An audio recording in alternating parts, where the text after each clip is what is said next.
Namaste, Namaskar. Muchas gracias por acompañarme en este webinar, en este seminario web. Vamos a tratar un tema muy interesante, creo que por eso ustedes están acá. Y este tema trata de cómo prepararnos para la muerte, qué es la muerte, cuáles son los miedos que tenemos respecto a la muerte. Y pues todo esto lo vamos a tratar a la luz de los Vedas, a la luz del conocimiento más antiguo de la humanidad, el conocimiento de los Vedas, el conocimiento del yoga. Entonces, en primera instancia, voy a pedir las bendiciones a mis maestros espirituales para que puedan dirigir unas palabras de forma apropiada a ustedes que sean nutritivas para nuestro corazón. Om Gyana Timirandasya Gyanan Gyana Salakaya Chatsuru Militan Tasmai Sri Gurave Namaha. Yo nací en la oscuridad de la ignorancia, pero mis maestros espirituales están abriendo mis ojos a través de Divya Gyana, el conocimiento divino. Por lo tanto, les ofrezco a ellos mi Namaskar. También ofrezco mi Namaskar, mis respetos a cada uno de ustedes, a su alma, que está en el corazón, que es de seguro lo más valioso que tiene. Bien. Este webinar hace parte de una introducción a un curso que vamos a lanzar esta semana muy interesante en nuestra escuela sobre la historia de las asanas, sobre qué representan las diferentes asanas, cuál es la historia, la filosofía y el contexto en el cual se presentan. ¿Por qué? Porque los rishis, los videntes de la verdad, ellos se fueron al bosque a meditar y a través de la observación de la naturaleza, de los animales, de los elementales, identificaron diferentes estatus, diferentes verdades, identificaron cómo estos elementos de la naturaleza, estos seres de la naturaleza estaban representando también aspectos de nuestra personalidad a trabajar a través de la práctica del yoga. Y hay una postura muy conocida, a todos los estudiantes les gusta muchísimo, que se llama Shavasana. Entonces todo el mundo quiere relajación, quiere acostarse, quiere descansar y disfrutar de la postura de Shavasana. Aparentemente es una postura muy fácil, es echarse en el suelo boca arriba y descansar, pero los que practicamos Shavasana, los que practicamos yoga de forma continua, nos damos cuenta que no es tan fácil hacer esta postura. ¿Por qué? Porque precisamente en el momento de la relajación, entonces suena el celular o nos rasca la nariz, a pesar de que no nos rascó la nariz durante toda la clase, o empieza a entumecerse alguna parte del cuerpo, o sentimos frío, etcétera, etcétera, etcétera. Y se nos dificulta quedarnos quietos, se nos dificulta quedarnos en presencia, se nos dificulta quedarnos tranquilos. ¿Por qué? Porque vivimos en un medio ambiente sobreestimulado, en el cual todo el tiempo tenemos muchos estímulos que llevan los sentidos hacia afuera. Y precisamente la Shavasana es para practicar pratyahara, que llevar los sentidos hacia el interior, para poder ver qué es lo que tenemos en nuestro corazón. Ahora, así como practicar la postura de Shavasana, la técnica de Shavasana, ya nos dimos cuenta que no es algo fácil, que se requiere un nivel de tranquilidad, de concentración, de interiorización, de percepción del cuerpo. Asimismo, esta postura también a nivel místico, a nivel esotérico, representa morir. Shavasana es la postura de cadáver. Y morir, la muerte, todas las connotaciones que ello tiene en nuestra cultura, pues generalmente ha sido un término muy relacionado con muchos tabús, con muchos miedos, con muchas incógnitas.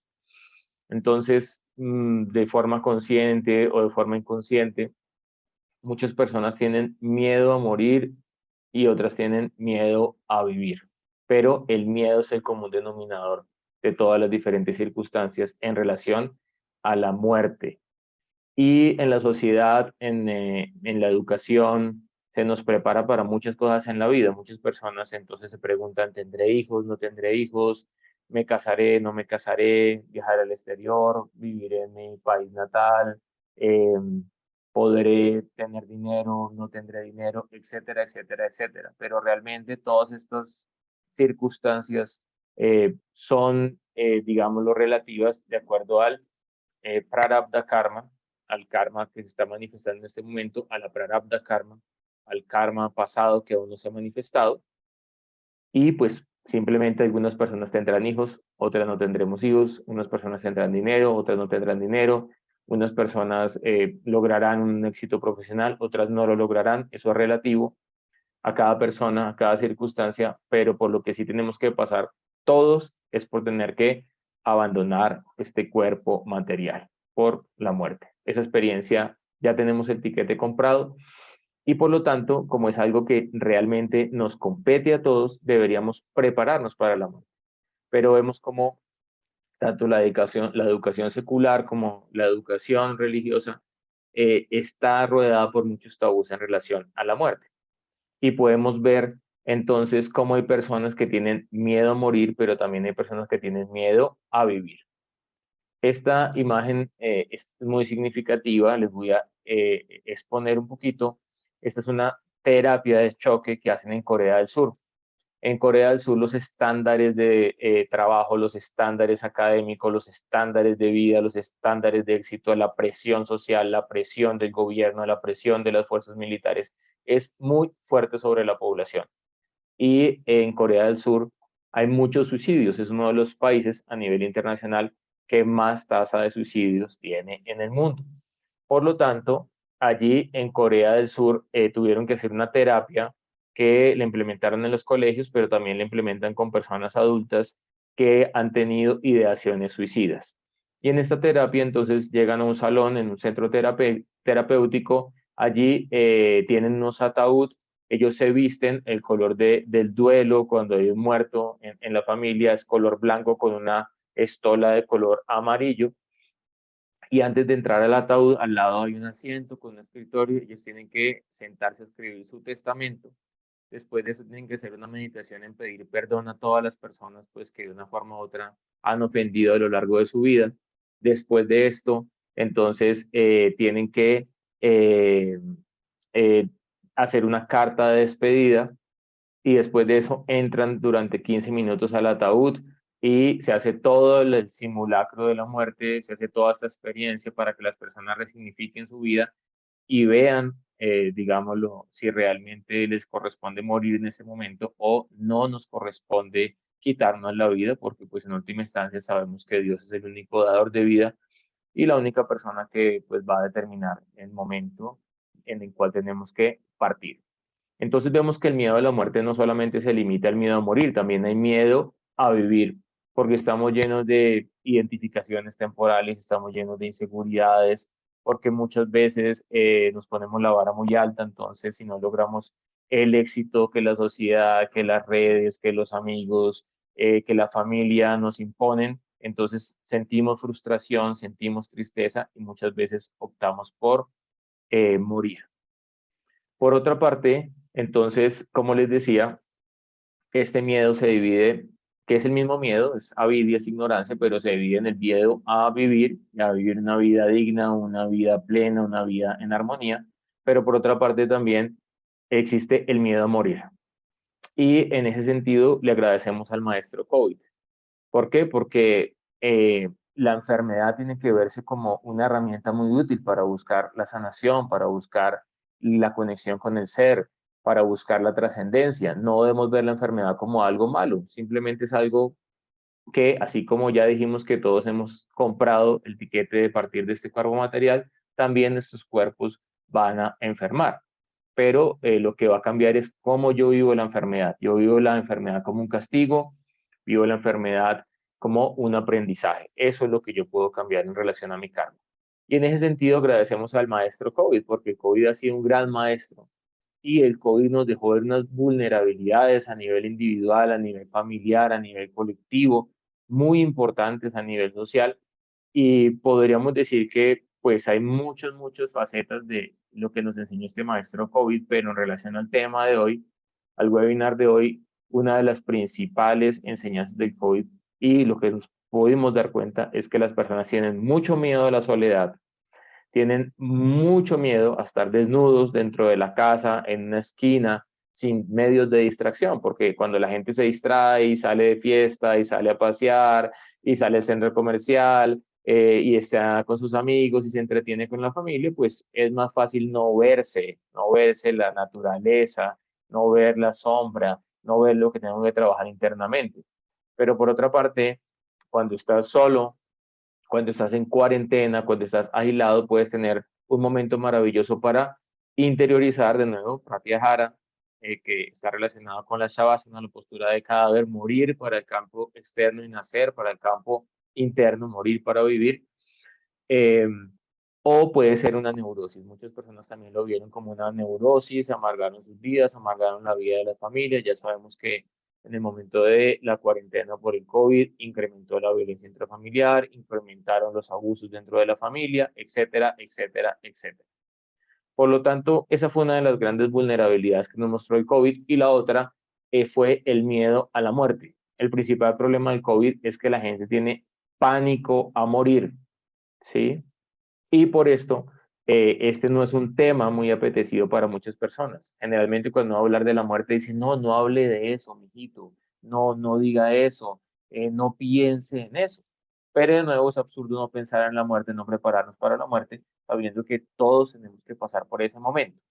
Entonces, agradezcamos al maestro COVID, ¿por qué? Porque nos mostró estas vulnerabilidades y porque si somos lo suficientemente conscientes e inteligentes, podemos prepararnos para este momento, para este gran paso que todos vamos a dar cuando nos corresponda. Ahora, así como hay personas que nunca se han cuestionado estas cosas o que las han visto como un tabú o que las han negado o que las han colocado debajo de la alfombra, por otra parte, sí hay sabios que durante miles de años se han dedicado a prepararse para el momento de la muerte.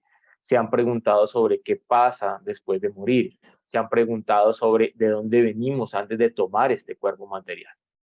Y al respecto, hay una hermosa conversación, la cual es uno de los textos fundamentales que nosotros utilizamos dentro de la práctica del yoga y es el Bhagavad Gita. En el Bhagavad Gita hay 700 instrucciones en las cuales el Ser Supremo, Krishna, está instruyendo a su discípulo Arjuna, que representa un alma condicionada, confundida como nosotros, que busca al maestro, que busca la iluminación, que busca la trascendencia y que pide ayuda. Entonces, el primer punto para que se pueda entregar este conocimiento del Atma Gyan, de la ciencia del ser, es que reconozcamos nuestra vulnerabilidad. Y en ese sentido, el problema no es tener miedo a la muerte, el problema es negar el miedo a la muerte y creer que somos muy fuertes y muy poderosos y nada nos afecta. No es así. Pero cuando reconocemos nuestra vulnerabilidad y decimos, tengo miedo a la muerte, no sé qué va a pasar, allí, si soy sincero, si me conecto de manera apropiada, si oro de manera apropiada, seguramente van a venir las respuestas del campo superior, del campo de la conciencia. Y acá tenemos un punto muy importante. Sufrimiento, los diferentes tipos de sufrimientos que tenemos que experimentar en esta existencia material es igual a avidia, ignorancia en español. Todo sufrimiento que vive el ser humano simplemente es causado por la ignorancia. Y volviendo al Bhagavad Gita, que nos va a dar luces al respecto para poder resolver nuestras incógnitas del día de hoy, Arjuna tenía que luchar, ¿sí?, en una guerra justa, no una guerra injusta como la que estamos viendo en diferentes partes del mundo, simplemente por política, por economía, por poder, se maltratan niños, se maltratan mujeres, se maltrata población civil, se destruyen los países, se destruyen las economías, se destruyen las naciones y en última instancia, pues la gente del común es la que sale más vulnerada con todos estos temas.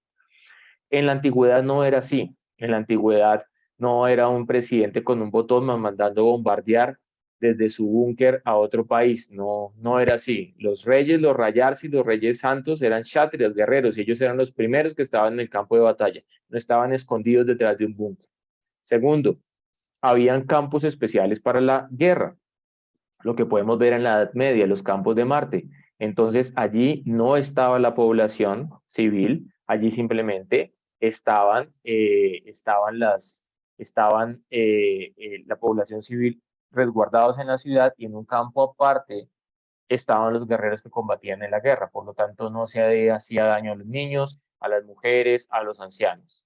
Ese era otro punto. Y asimismo, pues en la batalla de Kurukshetra, en la cual se habló el Bhagavad Gita, era un lugar especial en el cual combatieron estos dos ejércitos de los Pándavas y de los Kurus.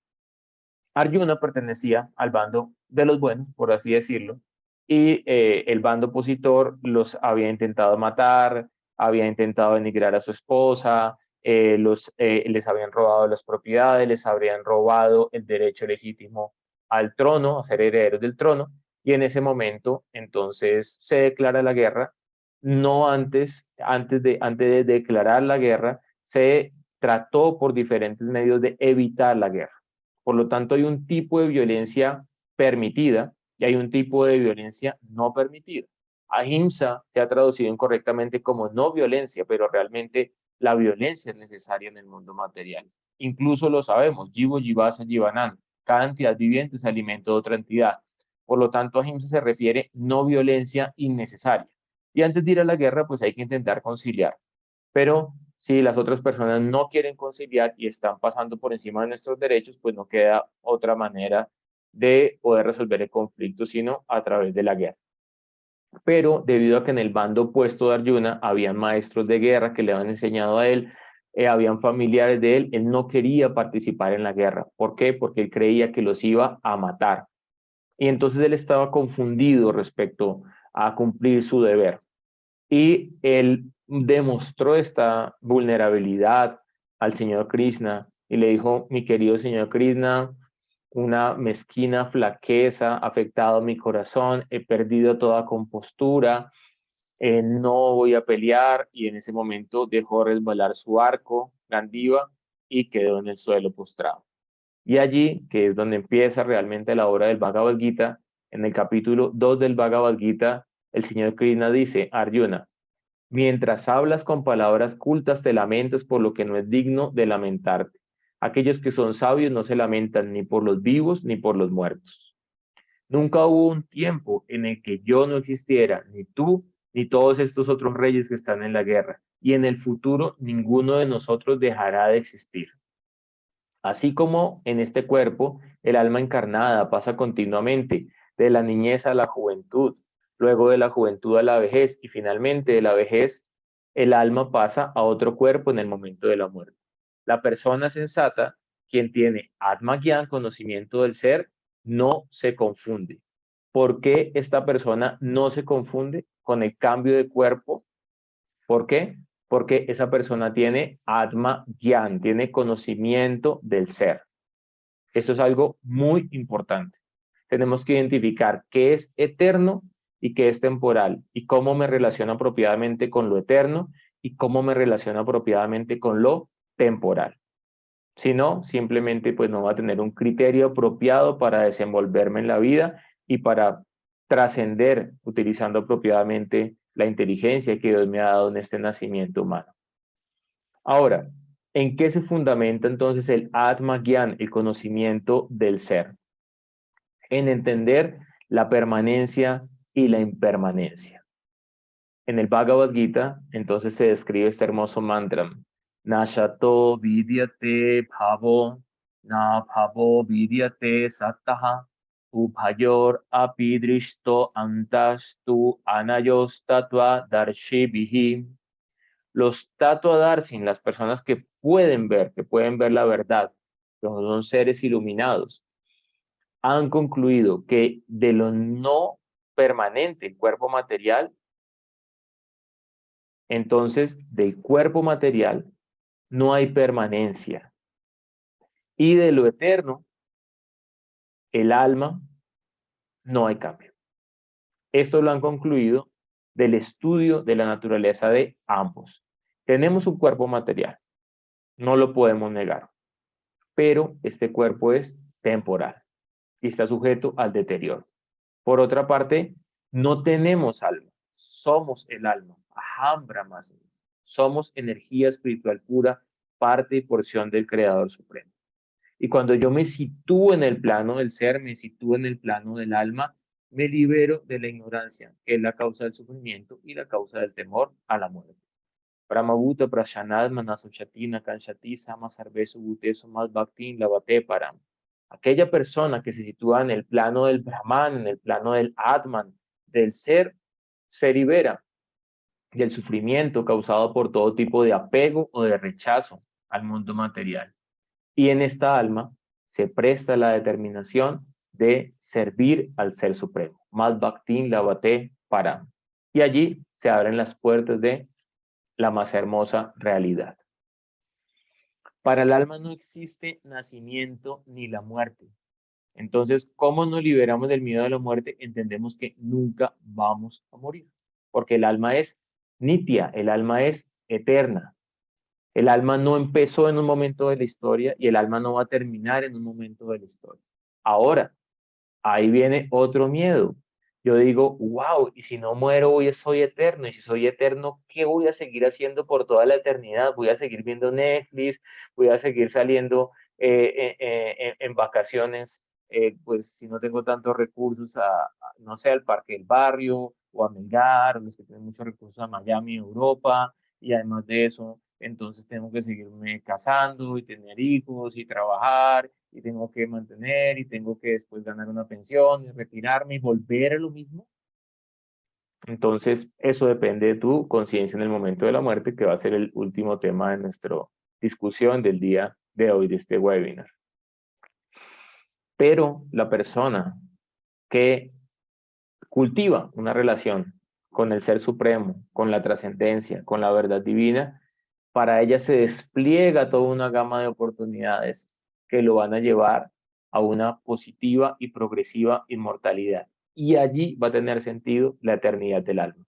Sin esa conexión con una positiva y progresiva inmortalidad, créanme que no tiene ningún sentido vivir por toda la eternidad. El alma es innaciente, eterna, permanente y primordial. No muere cuando abandonamos el cuerpo. El alma continúa.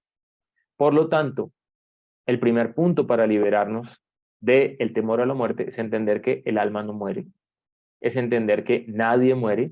Entonces, como les digo a mis estudiantes de yoga, ¿cuántos millones de personas murieron por el COVID? Nadie murió por el COVID. ¿Hubo personas que tuvieron que desencarnar debido a la situación del COVID, a la enfermedad? Sí. Personas desencarnaron en el futuro, personas desencarnaron en este momento, personas van a desencarnar en cualquier momento. Incluso dentro del Mahabharata, que es la gran obra literaria en la cual está incluido el Bhagavad Gita, se hace una pregunta a Yudhishthira, que es hermano de Arjuna, la persona acá que está discutiendo el Bhagavad Gita con el señor Krishna. Y a Yudhishthira se le pregunta, ¿qué es lo más asombroso? Y él contesta, lo más asombroso es que diariamente miles y miles y miles de personas entran en las fauces de la muerte. Y sin embargo, las personas que siguen vivas sienten o piensan que van a vivir por siempre dentro de este cuerpo material. Eso se me hace totalmente asombroso. Por lo tanto, algo sensato es prepararnos. Y la preparación es entender que somos eternos, que el alma no nace ni muere y que el alma está dispuesta por el Ser Supremo para disfrutar de una eterna relación, de un eterno vínculo de amor hacia Él. Ahora, ¿cómo prepararnos entonces para la muerte? ¿Cómo volver a la muerte nuestra amiga? ¿Cómo dejar de lado ese concepto de la muerte es el enemigo, la muerte es mi enemiga, no hables de esto, no digas esto, no le desees esto a nadie? No, tenemos que tenerla cerca, tenemos que verla a los ojos. ¿Por qué? Porque lo que tú desconoces, lo desconocido te genera pavor, te genera miedo. Pero cuando tú afrontas, cuando tú identificas, gradualmente se libera ese temor. En el Bhagavad Gita, más adelante, de esta descripción del conocimiento del alma del capítulo 2, en el capítulo 8, se describen los diferentes estados que alcanza el alma en el momento de la muerte, de acuerdo a su conciencia. En el Bhagavad Gita, en el capítulo 8, el texto 6 dice, Yam yam vapishmaram bhavam Tyayantyante Kalevaram, Tam Tam Evaiti Kaunteya, Shadatat Bhavavavitaha. Cualquier estado de existencia que uno recuerde en el momento de la muerte, ese estado alcanzará sin falta. ¿Y de qué va a depender ese estado de conciencia en el momento de la muerte? De lo que hemos hecho durante toda nuestra vida, de lo que hemos cultivado durante toda nuestra vida. Por esto es muy importante poder centrar nuestra mente en un sujeto de meditación. Y en el caso pues, de los practicantes de yoga, el sujeto de meditación es Paramatma, el maestro interno, el ser supremo, quien está en nuestro corazón y quien está en el corazón de todas las entidades vivientes. Porque si tú en el momento de la muerte recuerdas al ser supremo, entonces te vas a liberar del sufrimiento, te vas a liberar del miedo, te vas a liberar de la ignorancia y vas a encontrar paz, tranquilidad dentro de tu corazón.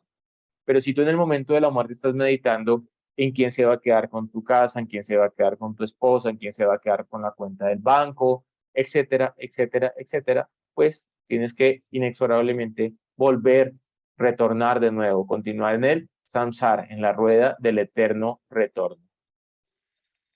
Ahora, ese estado de conciencia que tengamos en ese momento va a estar determinado por nuestro karma previo, por nuestra preparación.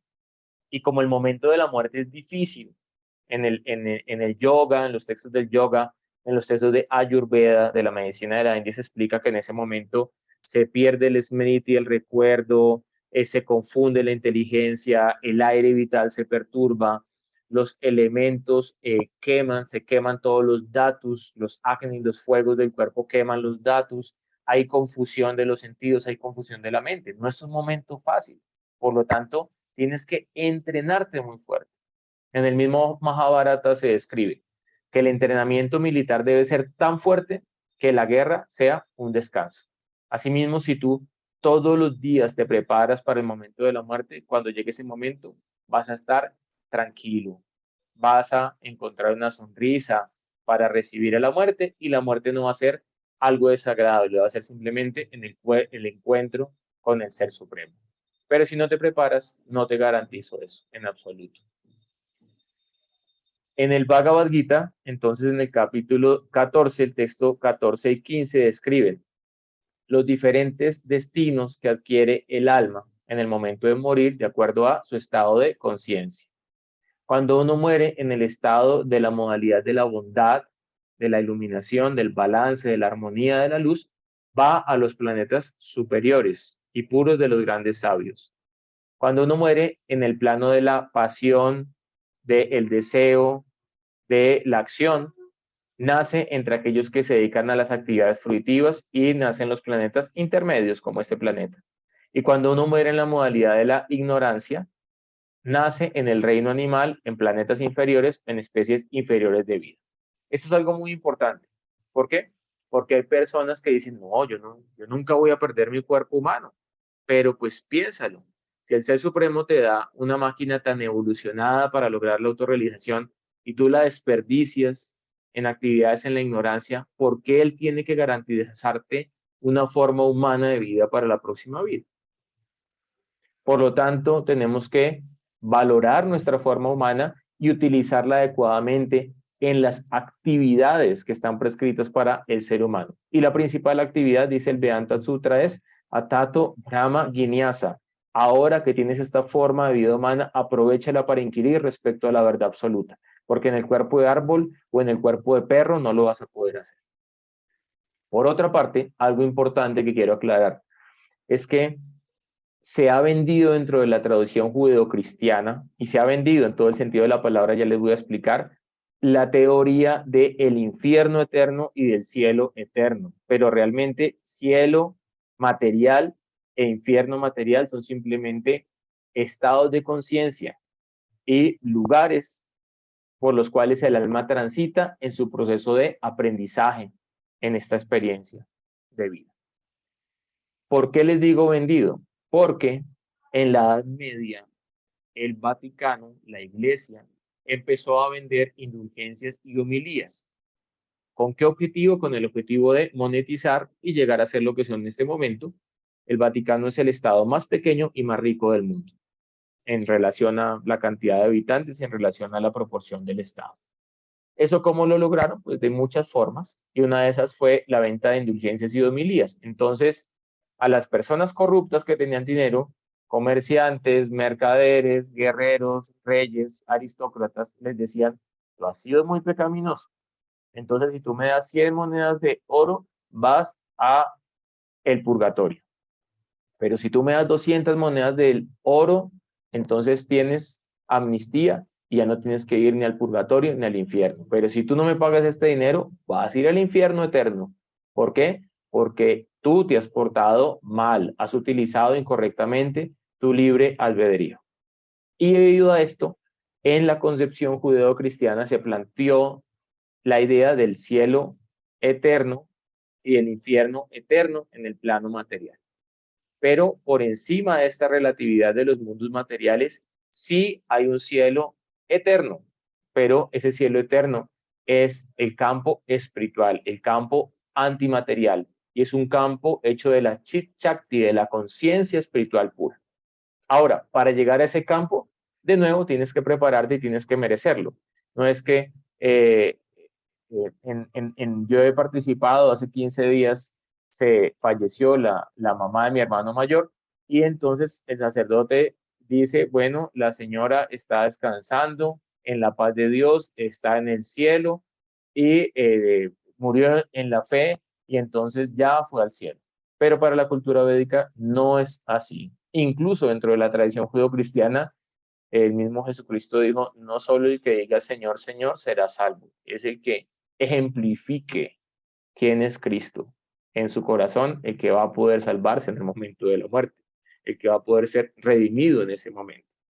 Por lo tanto, se requiere una vida de pureza, de integridad, de preparación y de perfección si queremos llegar al campo espiritual, porque al mundo espiritual no puedes ir con toda tu maletota de apegos, con toda tu maleta de ego, con toda tu maleta de inseguridades, con toda tu maleta material. Allá no vas a poder entrar con esto. A Tutankamón lo enterraron con la huaca y con las joyas y con la comida, e incluso con algunos familiares, y sin embargo después de eso los huaqueros pues abrieron la tumba de Tutankamón y que encontraron pues que todo eso que lo había acompañado se quedó en este plano y lo que fue su alma, y esa alma adquirió un próximo cuerpo, bien sea material, bien sea espiritual, de acuerdo a el estado de conciencia en el momento de la muerte. Yam, yam, bapish, maram, baban, de acuerdo al ba, a la emoción, al estado de conciencia que tengas en el momento de la muerte, vas a ir a un próximo destino.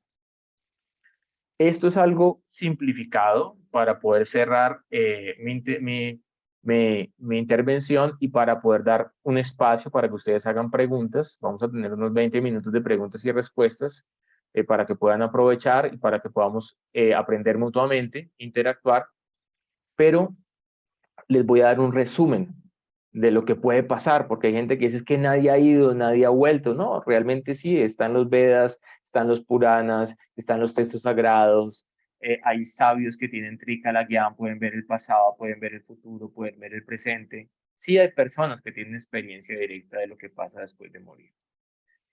Entonces, ¿qué nos dicen los Vedas? El que muere en la modalidad de la ignorancia nace en especies inferiores de vida. Por lo tanto, puede retroceder, porque el samsara es un círculo, es una rueda. Y tienes dos opciones con la rueda. Vas para adelante o vas para atrás. El carro va hacia adelante o va en reversa. Por lo tanto, puedes ir en reversa, retrocedes, o puedes ir para adelante, de acuerdo a tu conciencia. El que muere meditando en fantasmas, espíritus, el que gusta del espiritismo, del vudú, de religiones del tantra negro, religiones relacionadas con esas entidades bajas, nace entre estos seres. También pasa lo mismo con la persona que se suicida o que muere de forma violenta, de acuerdo a su karma, entonces puede quedar en un estado fantasmagórico, es decir, puede quedar en un limbo en el cual ya no tiene un cuerpo material, pero tiene todos los deseos que tiene una persona que tiene un cuerpo material. Y pues después de un proceso de purificación, después de un aprendizaje, él sale de ese cuerpo fantasmal y de nuevo toma una forma de vida. El que muere meditando en los antepasados va a Pitriloka, el planeta de los antepasados. Entonces hay personas que tienen esa imagen en su cerebro. Oh, yo vi la luz y vi el túnel y al otro lado estaba mi abuelita y mi abuelita me decía, venga, venga, mi hijo conmigo, ¿sí? Puede ser la impronta, puede ser el deseo de ver al ser querido, pero en la cultura védica sí hay todo un sistema de rituales perfectos, se llama samskaras. Dentro de esos samskaras hay una ceremonia que se llama srada, que se hace por los antepasados difuntos, en el cual se hace toda una preparación para que la familia pueda ir a un solo lugar llamado Pitriloka, en el cual se encuentran los antepasados. Pero hay todo un proceso espiritual para llegar allá, no es cualquier cosa. Sin embargo, pues en ese lugar también va a haber condicionamiento, porque es un lugar todavía material. El que muere meditando en los semidioses, en los seres divinos, en los ángeles, por así decirlo, en un sentido más amplio, va a los planetas celestiales, pero del cielo material, que dijimos que era un lugar en el cual el alma experimentaba una experiencia temporal. El que muere meditando en el aspecto impersonal de Dios va a la luz divina, va al Brahman. Entonces el yogi que realiza su identidad como Brahman, como energía espiritual pura, él puede fundirse con esa energía. Eso se llama técnicamente Asampragyata Samadhi en los Yoga Sutras de Patanjali. Y hay otro tipo de Samadhi, de conexión con la divinidad, que se llama Sampragyata Samadhi, y es la conexión que ocurre cuando uno ya se libera de todos los obstáculos, de todos los apegos, se libera de todos los condicionamientos inferiores y muere en estado de bondad pura, recordando al Ser Supremo. El nacimiento más elevado que podemos tener en la próxima vida es un nacimiento espiritual, ir al cielo espiritual, tomar un cuerpo espiritual, ya no un cuerpo hecho de huesos, sangre, músculos, tendones, sino un cuerpo hecho de Chit Shakti, esencia, conciencia pura, energía espiritual pura, y en ese cuerpo podemos servir al Ser Supremo en su forma personal. Es el estado más elevado dentro de todos los procesos del yoga. Ante Kale, Chamam Eva Shmaran Muktva Kale Varam, Ya Prayati Samat Bhavan Yati Nashti Atra Samshayaha. Y quien quiera que al final de la vida abandone el cuerpo, recordándome únicamente a mí, de inmediato alcanzará mi naturaleza eterna. De esto no hay ninguna duda. Ahora, ¿por qué el Ser Supremo nos recomienda que meditemos en Él, que entreguemos toda nuestra emoción, todo nuestro corazón, todo nuestro sentimiento para servirlo a Él? Porque explicamos diferentes nacimientos que puede tomar el alma en su próximo destino, bien sean nacimientos en un cuerpo material o en un cuerpo espiritual. Pero podemos deambular por el universo material, a veces en cuerpos de ricos, a veces en cuerpos de pobres, a veces en cuerpos humanos, a veces en cuerpos de reptiles, a veces en cuerpos con una inteligencia muy desarrollada, a veces en cuerpos sin inteligencia. Todo eso puede pasar, pero en el Bhagavad Gita se describe Abrahma Bhuvanar Loka Punar Avartino Arjuna.